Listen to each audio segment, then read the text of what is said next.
Pendant 10 jours, j'ai été totalement isolée, fermée, coupée du monde. Vous n'avez pas le droit de prendre de téléphone, vous n'avez pas le droit d'écouter de la musique, vous n'avez pas le droit non plus de ramener un stylo, un papier pour tenir un journal. Tout contact avec l'extérieur est interdit et vous êtes totalement concentré sur votre méditation. C'est le but en réalité. Pour s'inscrire, c'est tout simple, il faut aller sur le site internet dhamma.org. Le Dhamma, en fait, c'est le savoir duquel est issu Vipassana. Donc c'est quelque chose qui vient de Bouddha, du Bouddha lui-même. Je vous en parlerai un petit peu plus loin. Certaines personnes m'ont demandé s'il y avait un niveau technique requis ou s'il fallait déjà faire beaucoup de méditation avant de pouvoir faire ces 10 jours. Alors non, en fait il n'y a pas de niveau de méditation. Après c'est bien d'être quand même familiarisé parce que c'est assez compliqué comme style de méditation. Si vous êtes très motivé, il n'y a aucun souci, vous pouvez y aller les yeux fermés. Parce que ce qui compte le plus, c'est la motivation et la détermination, la volonté de vraiment vouloir expérimenter cela. Quand vous arrivez au niveau du centre de méditation, on va vous poser des questions. Vous avez un petit entretien, donc c'est un entretien avec une personne qui gère le centre pour savoir si vos motivations collent en fait avec la méthode. Par exemple, les personnes qui viennent pour se faire soigner d'un cancer ou autre chose, on leur explique que en fait, Vipassana n'est pas fait pour ça. Ça peut aider, ça peut contribuer, mais il ne faut pas que ce soit votre objectif principal. Le centre de méditation que j'ai choisi à Thiruvannamalai est un centre de méditation assez récent qui est éco-friendly, donc du coup tout est en matériel qui respecte l'environnement. C'est très agréable, c'est très joli, ce sont que des matériaux, c'est de la brique rouge partout. C'est vraiment très chouette, on s'y sent bien, c'est en pleine campagne. Vraiment c'est à 20 minutes de la ville, donc c'est un peu perdu au milieu de nulle part, en plein milieu du Tamil Nadu, mais c'est magnifique, on a l'impression d'être dans un petit oasis, une petite oasis au milieu de la jungle, donc c'est plutôt chouette. Donc premières heures, voilà, un peu libre dans la chambre, les différents méditants arrivent les uns après les autres et à un moment donné en fait on vient récupérer nos objets de valeur dont notre téléphone.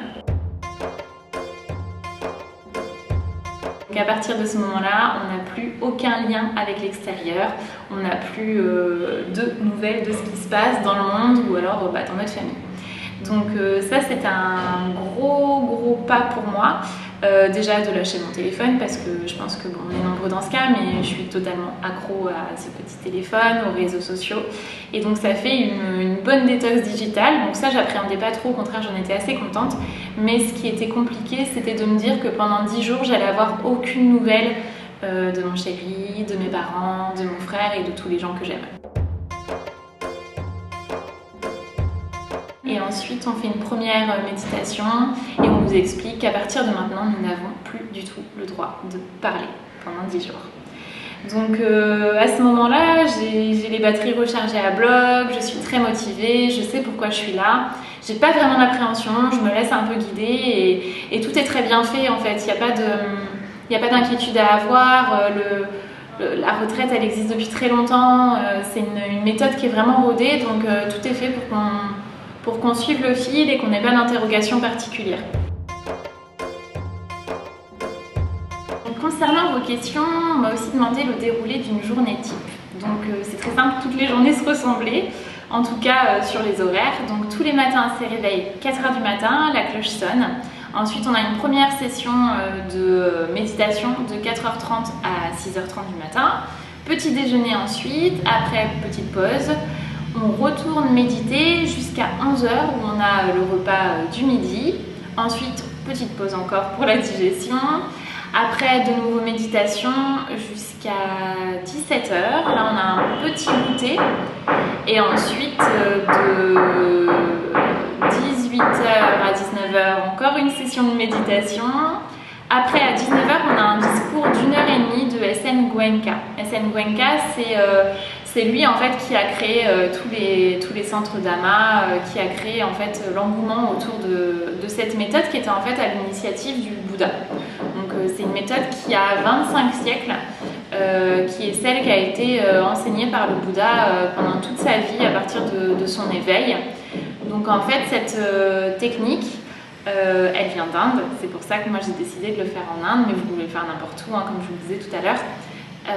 C'est une technique en fait qui avait disparu d'Inde et qui a été réintroduite par Goenka via la Birmanie où la technique était restée intacte.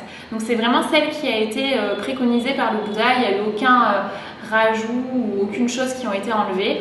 Elle est authentique et elle a aidé des milliers de personnes à l'époque du Bouddha déjà et continue de le faire aujourd'hui. La technique Vipassana, c'est vraiment une technique à part, dans le sens où moi, toutes les méthodes de méditation que j'avais apprises avant, on se fixe tout le temps sur quelque chose. Donc on peut compter, on peut écouter un chant, un mantra, on peut suivre quelqu'un qui nous fait une méditation guidée. Mais on a tout le temps quelque chose, un espèce de filtre entre nous et la méditation. Là, en fait, ce qui est très difficile et ce que j'ai eu beaucoup de mal à faire, c'est qu'en fait, on a le droit de rien faire d'autre que d'observer. Sans mettre de l'imagination, sans, par exemple, si on doit observer notre respiration, on n'a pas le droit de se dire « j'inspire, j'expire ». Non, en fait, c'est juste on observe notre respiration et on observe qu'on est en train d'inspirer et que là, on est en train d'expirer, par exemple. Comme ça paraît facile, hein, mais quand on essaye vraiment de le faire, on se rend compte que notre esprit, en fait, il tient 2 respirations à tout casser et après, paf, ça part dans tous les sens. On a des pensées super bizarres qui nous viennent, totalement inattendues par moments. Enfin, vraiment, ça part dans tous les sens et après, on s'énerve parce qu'on se rend compte que notre esprit s'est échappé, qu'on n'est pas du tout en train de méditer, en fait, hein, qu'on est en train de se laisser aller. Et justement, il ne faut pas s'énerver, il faut revenir, réessayer, observer de nouveau, revenir encore une fois, réessayer et ne jamais réagir par l'agressivité ou par le désir d'être à la suite parce que ça fait vraiment partie de la technique. C'est qu'il faut être équanime. Être équanime, ça veut dire quoi? Ça veut dire être d'humeur égale tout le temps, quoi qu'il arrive. Donc quand vous êtes en train de méditer, si vous avez une douleur qui vient, il ne faut pas vous dire « oh mon Dieu, j'ai plus envie de ressentir ça, ça me fait trop mal » ou il ne faut pas vous dire, si c'est une sensation agréable « oh c'est super chouette, j'ai envie de continuer à ressentir ça ». Non, en fait tout l'exercice c'est de réagir, ou plutôt de ne pas réagir de la même façon qu'il s'agisse d'une sensation agréable ou d'une sensation désagréable, voire même de la douleur. Parce que je peux vous dire qu'à raison de 11 heures assise en tailleur toute la journée pendant 10 jours, il y a des douleurs qui arrivent forcément. Et finalement, c'est peut-être ça qui était le plus difficile pour moi, plutôt que de ne pas parler. Les 4 premiers jours, en fait, c'est pas facile, mais on ne fait pas encore Vipassana. On nous prépare à Vipassana, puisque c'est vraiment compliqué comme technique et il faut vraiment pouvoir se concentrer et donc ça se fait graduellement. Donc dès le début, c'est vraiment compliqué. Moi, les 2 premiers jours ont été vraiment atroces. En termes de gestion, de ce que je ressentais, de ce qui se passait dans ma tête, dans mon corps, c'était vraiment très difficile. J'ai craqué 2 fois. Mais je me suis accrochée et je savais que quoi qu'il arrivait, je ne lâcherais pas le truc, je continuerai. Et quoi qu'il arrive, j'avais décidé de rester les 10 jours, donc j'y resterai. Donc les premiers jours, on nous prépare. Et c'est là qu'on se rend compte en fait du problème de notre société où on est tout le temps hyper stimulé. Et en fait, on ne sait pas se poser, on ne sait pas rester là soi-même, avec soi-même en fait. C'est vraiment quelque chose de très difficile et c'est ultra perturbant. Moi, en tout cas, personnellement, ça m'a vraiment beaucoup perturbée, même si je m'y étais préparée psychologiquement. De le vivre, c'est encore une autre histoire. Donc, les premiers jours sont très difficiles alors qu'on n'a pas encore commencé Vipassana. Donc, les 4 premiers jours, on a encore le droit de bouger, par exemple. S'il y a un truc qui nous gratte sur le nez, on a le droit de se gratter le nez. Mais à partir du 4e jour, là, en fait, pendant les sessions de méditation vraiment Vipassana, on n'a plus le droit de bouger les jambes, ni les mains, et d'ouvrir les yeux. Ça, c'est vraiment interdit pendant les 1 heure ou 2 heures de méditation qui s'enchaînent. Donc l'objectif de Vipassana, en fait, c'est de libérer des sankharas. Les sankharas, en fait, ce sont des blessures, ce sont des souvenirs, des choses difficiles qui sont ancrées en nous très profondément dans notre inconscient. Et par cette méthode de méditation, en fait, on peut les faire ressortir parce qu'on vient vraiment au plus profond de l'esprit en travaillant sur les sensations de notre corps, donc sur la douleur, sur les sensations agréables. Et donc voilà, le but c'est de purifier son esprit à une strate vraiment très profonde. Et donc au fur et à mesure des 10 jours, on va de plus en plus profondément dans le travail. Et moi pour ma part, j'ai vraiment ressenti en fait la purification de l'esprit comme il l'appelle. Beaucoup de douleurs physiques. Et il y a aussi des moments plus agréables. Il y a un moment, notamment le 4e jour, donc c'était un peu tôt et c'était un peu décontenançant, mais j'ai ressenti ce qu'ils appellent le banga. Donc en fait c'est quand on arrive à observer notre douleur sans y réagir, sans avoir hâte qu'elle se dissipe, sans non plus l'aimer évidemment. Et ben en fait il y a un espèce d'état qui change dans le corps où en fait ils appellent ça la dissolution du corps. J'ai ressenti une vibration en fait qui allait partout, comme si j'étais juste une vibration en fait et mon corps n'était plus que ça. C'est super agréable, mais là aussi c'est un piège, il faut faire attention parce que tous les efforts qu'on a fait juste avant, ça fonctionne pas si on est là en se disant oh c'est super agréable, j'ai envie que ça dure, j'ai envie que ça reste. Non en fait, de la même manière que la douleur, on est censé rester totalement équanime en fait face à ce qu'on ressent. Et en fait cette technique elle nous permet d'apprendre à accueillir en fait tout ce qui se passe de la même manière. C'est aussi ce qui nous répète beaucoup dans les discours qu'on a tous les soirs et dans les instructions au fur et à mesure de la journée, c'est anicca. Anicca, c'est la loi de l'imperméabilité. Donc en fait, c'est juste se rappeler qu'une sensation, ou toute autre chose d'ailleurs, mais là on nous parle de sensation pour commencer, après c'est à nous d'ouvrir un peu les écoutilles et voir plus loin. Toute sensation, elle naît et elle disparaît. Elle naît, elle disparaît. Peu importe de quoi on parle, qu'il s'agisse de la douleur, qu'il s'agisse d'une dissolution du corps, ou de nous en tant qu'être humain, ou d'une émotion qui arrive et qui repart, la colère, la peur, la joie, tout ça, ça naît, ça disparaît. Et donc du coup, on nous donne ça en fait à infuser dans le corps et dans l'esprit pendant les 10 jours. Et ça nous permet de toucher du bout des doigts en fait cet état de sérénité en fait, cet état équanime où en fait on a bien intégré la loi de l'imperméabilité, de l'impermanence, pas de l'imperméabilité. Je vous ai dit imperméabilité tout à l'heure, c'est impermanence. Donc voilà. Donc en conclusion, cette expérience m'a vraiment beaucoup changé parce que je suis assez impulsive comme personne, on dirait pas comme ça, mais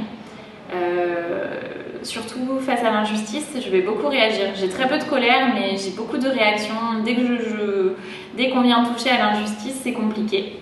Et en fait, ça m'a vraiment appris par l'expérience, parce qu'il y a plein de choses que je savais déjà, que j'avais déjà intégrées mentalement, parce que j'ai lu des livres, parce que c'est des choses qui m'intéressent depuis longtemps. Donc tout ça, je l'avais déjà compris mentalement. Mais, et pour certaines choses, je les appliquais, pour d'autres pas encore, j'aimerais bien un jour.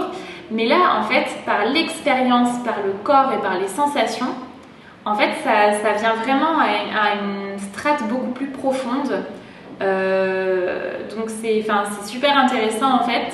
Moi je me sens vraiment beaucoup plus ancrée, beaucoup plus équanime en fait. Je ne sais pas quel autre mot utiliser, mais pour exemple quand j'ai rallumé mon téléphone, ça c'est un moment aussi qu'on finit par redouter finalement. Parce que donc déjà je savais qu'il n'était rien arrivé de grave à mes proches, puisque s'il y avait eu un problème, ils avaient le numéro en fait du centre de méditation, un numéro d'urgence à prévenir, et là on vient nous voir. Donc ça, si c'est une inquiétude que vous avez, n'ayez crainte. Si quelque chose de vraiment important, grave se produit, vous serez au courant. La personne de l'ashram, du centre de méditation, viendra vers vous et vous en parlera. Donc je savais qu'ils allaient bien, en tout cas que rien de très grave ne leur était arrivé, mais malgré tout on se dit mais il doit y avoir des choses qui ont changé pendant 10 jours. Et effectivement, quand j'ai rallumé mon téléphone, Déjà, j'ai décidé de ne pas aller voir toutes les notifications. J'avais vraiment des centaines de notifications, que ce soit sur les réseaux sociaux, que ce soit sur ma boîte mail, que ce soit sur WhatsApp. Et j'avais vraiment pris le parti de juste téléphoner à mon copain. Et donc au moment où déjà ça fait bizarre d'entendre sa voix, on avait recommencé à parler 2 heures auparavant avec les autres méditants, on avait de nouveau le droit pour que la transition se fasse un peu plus en douceur. Mais au moment donc, où j'appelle mon copain, je lui demande s'il va bien, il me dit oui. C'est assez bizarre d'entendre sa voix après 10 jours. Et il finit par me dire qu'il y a une forte actualité. Donc là, il me demande si j'ai envie d'en savoir plus. Et je lui dis bah oui. Et la phrase qu'il me sort, c'est « On est à l'aube de la 3e guerre mondiale ». Et donc là, évidemment, qu'en temps normal, j'aurais bondi au plafond, j'aurais sauté au plafond, pas bondi au plafond, j'aurais sauté au plafond en mode mais qu'est-ce qui se passe, mais quoi, mais de quoi tu parles, que se passe-t-il? Et là, je me suis dit, ok, en fait, je processe cette information. À l'intérieur, il ne s'est pas passé du tout les mêmes choses que d'habitude. J'étais pas insensible, hein, je me suis pas dit, ah, je m'en fous. Mais j'ai pas eu de sensation désagréable outre mesure. Et donc, du coup, je lui ai demandé de ne pas m'en dire plus. Je me suis dit que j'en saurais plus le lendemain, qu'il n'y avait pas d'urgence. Et puis ensuite, j'ai eu ma maman au téléphone qui m'a appris qu'elle et mon père avaient eu tous les deux le Covid de manière assez costaud sur toute la période où j'étais enfermée dans le centre de méditation. Là pareil, ils avaient eu le Covid, ils ont eu le Covid, hein, mais j'ai pas, vous savez, des fois on ressent des choses à l'intérieur. Là, j'étais zen, j'étais incroyablement zen, ce qui ne me ressemble pas tout le temps. Et puis j'ai aussi appris la mort de Jean-Pierre Pernaut, qui était quelqu'un de très important pour moi dans mon ancien travail, que j'ai beaucoup j'ai travaillé avec lui et j'appréciais beaucoup la relation qu'on avait tous les deux. Donc là pareil, pincement au cœur évidemment, mais une espèce de sérénité. Je me disais c'est la vie, tout naît, tout disparaît. Après, ça m'a apporté une certaine sérénité. Je me suis rendu compte que j'étais capable de tout faire toute seule. Alors ça, je le savais évidemment, hein, je fais tout toute seule depuis longtemps, mais je suis entourée, j'ai mes proches, j'ai de l'amour autour de moi et ça c'est très important. Mais là, je me suis rendu compte que, par exemple, il y a un jour, je devais passer devant un serpent. J'ai super peur des serpents, c'est vraiment ma phobie. Là, on est en pleine jungle, en Inde, forcément il y a des animaux et il y avait un serpent. Et les premiers jours, c'était vraiment très très difficile. J'étais très mal. Ça faisait partie d'une des choses qui ont été les plus difficiles sur ces 10 jours. En fait, au bout d'un moment, je me suis dit non mais Sandra, en fait, applique ce que tu vois pendant ces heures de méditation, pendant les instructions qui te sont données. Sers-toi de ça pour des choses concrètes. Donc du coup, j'ai vraiment essayé de rester neutre, de ne pas réagir en fait au serpent, d'analyser mes sensations, de voir pourquoi j'avais peur. Et donc finalement, à la fin, je passais juste à côté de lui parce qu'il était niché à un petit endroit juste au niveau de notre tête en plus, hein, histoire que ce soit bien comme il faut. Et donc du coup, il était juste là et sortait de temps en temps en fait d'un endroit où on est obligé de passer pour aller méditer. Et à la fin, je regardais même plus, j'avais même plus peur en fait. Limite, j'oubliais qu'il était là. Donc ça, c'était assez dingue. Et même chose pour la nuit, j'étais toute seule dans ma petite chambre. Et en fait, il y avait juste des moustiquaires à certaines fenêtres, pas de fenêtres. Donc on entendait vraiment beaucoup de bruit. Et c'est la jungle ici, hein, c'est pas la Réunion, c'est pas la métropole. Donc il y avait des bruits vraiment assez inquiétants. Et il y avait des petits trous en dessous des moustiquaires. Donc du coup, les moustiques rentraient, je me suis fait piquer, énormément piquer. Et au niveau des animaux que j'entendais, je savais qu'il y avait des serpents, il y avait des animaux, je m'imaginais des choses. Et franchement, quand j'étais là dans mon lit toute seule le soir, j'avais vraiment très très peur. Et les premières nuits, sauf la première nuit, j'ai très bien dormi, j'ai vraiment dû gérer en fait mes émotions, mon stress. Et au début ça voulait pas. Et après, petit à petit, avec l'apprentissage de Vipassana, j'ai vraiment essayé d'appliquer ça en fait à du concret parce que c'est ça en fait, un Vipassana, c'est ensuite prendre cet outil-là pour la vie de tous les jours. Et donc du coup, je suis assez fière de moi, mais j'ai fini par vraiment prendre ma peur comme ça et lui dire ok stop, maintenant c'est fini quoi. Et donc en conclusion, je pense que ça c'est vraiment un challenge que je voulais faire, mais je suis vraiment fière d'avoir réussi à surmonter mes peurs, que ce soit la peur de ne pas bouger, que ce soit la peur de ne pas parler, d'être isolée comme ça, les animaux, enfin j'adore les animaux, mais les insectes, les serpents, tout ça c'était vraiment compliqué. Les araignées aussi, il y avait des énormes araignées noires, blanches et rouges, enfin bref, c'était chaud. Et j'ai cohabité avec elles en fait. J'ai arrêté de me faire mes films et ça, je pense que c'est vraiment la méthode Vipassana qui nous apprend à lâcher prise et à regarder nos émotions et nos sentiments comme une pensée en étant juste un sentiment, une émotion, une pensée, mais pas quelque chose qui nous définit. Donc ça c'est vraiment, c'était mon souhait quand je suis arrivée, c'était de ne plus réagir à mes émotions. Et donc là ça fait un petit peu plus d'une semaine que je suis rentrée et depuis mon retour je sens vraiment la différence aussi, parce que c'est une chose de ressentir tout ça quand on est dans un vase clos, quand on est un peu dans une bulle et qu'il n'y a pas grand chose qui vient nous contrarier à part un réveil à 4h du matin ou un petit mal de ventre parce qu'il y a quelque chose qu'on a mangé qui n'est pas passé, ou une araignée. Mais à part ça, on n'a pas de stimuli, donc c'est facile de rester en fait, enfin c'est facile. C'est compliqué, mais c'est plus facile qu'une fois de retour dans le monde normal. Et donc là, depuis le retour dans le monde normal, je me sens toujours différente. Bon, ça fait qu'une semaine, donc on verra avec le temps. Je continue de pratiquer la méditation Vipassana pour l'instant. Je m'accroche, c'est vraiment pas facile. On nous préconise de le faire 1 heure tous les matins et 1 heure tous les soirs, de préférence à heure fixe. Et ça, j'ai vraiment du mal. Mais je m'accroche. Mais c'est vrai que là, sur les dernières méditations, j'étais plus à 45 minutes, 50 minutes. Et en fait, c'est pas comme, je vous l'ai dit tout à l'heure, c'est pas comme les méditations où on est plus en mode relaxation. C'est beaucoup plus compliqué. En tout cas, pour moi, c'est vraiment beaucoup plus compliqué parce que on doit s'accrocher à rien d'autre qu'à observer en fait. Et donc, moi, j'ai mon imagination qui essaye tout le temps de s'inviter dans l'équation. Donc c'est vraiment difficile, mais étant donné que j'en ai eu les bienfaits, j'ai envie de continuer en fait. Il y a un moment, on nous a parlé d'une métaphore qui me plaisait beaucoup. On nous parle d'une graine qu'on a plantée, qu'on a arrosée pendant 10 jours, et en fait là ça commence à pousser, mais si on arrête de l'arroser, après ça disparaît. Donc libre à chacun de voir ce qu'il fait de cette petite graine qu'il a plantée, mais moi en tout cas j'ai envie de pérenniser ces efforts. J'ai vu que ça m'avait vraiment apporté de la sérénité, une connaissance de moi, donc c'était exactement ce que je recherchais. Et je me dis ce serait trop dommage de balayer tout ça d'un revers de main. Donc c'est pourquoi je vais continuer à m'appliquer, en tout cas le plus longtemps possible, à méditer selon la méthode Vipassana, 1 fois tous les matins, 1 fois tous les soirs, pendant 1 heure. 50 minutes au pire si j'arrive pas à faire plus, mais en tout cas voilà. Donc j'espère que j'ai répondu à toutes vos questions, j'espère que ça vous a donné envie. Si jamais vous voulez plus d'infos, j'ai écrit un article sur mon blog avec beaucoup plus de détails. Donc c'est sur grainedesoi.fr, graines au pluriel.